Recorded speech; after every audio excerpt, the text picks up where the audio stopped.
Fıkkı ting ting ting ting. Dada men siz 300 bin dollardan asrab qoldim. Zarar ko'randa yana nimani boshlading? 120 mashinasida kelyaptiruvdim. Svetoforda beva turgan ekan 300 bin dollarlik. Shunda o'nga bordim. Voy mana desa o'g'lim. Urmadim. Malibuga borib soldim. Yo dada yangilik bor. Nima yangilik? Promes rishon bo'lib ketdi. Cristiano! Ha zarar ko'randa. Sorry dada, inglizchada sorry bo'ladi. Penalti a favore Real Madrid.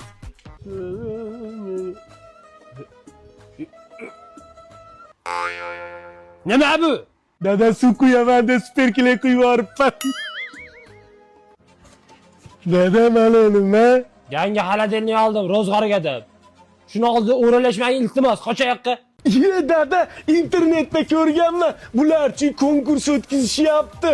Bitta xaladelnik sotib olsangiz, ichidan bunday stiker chiqadi. Bunday o'chirsangiz kod chiqadi. Kodini Telegramga o'tib, ro'yxatdan o'tib olsangiz, ikkita Damas yutib olishingiz mumkin. Bitta Cobalt, bitta Onyx ki har oychi rosa ko'p xaladelniklar o'ynashyapti. Siz ham mashinalardan bittasini yutib olasiz.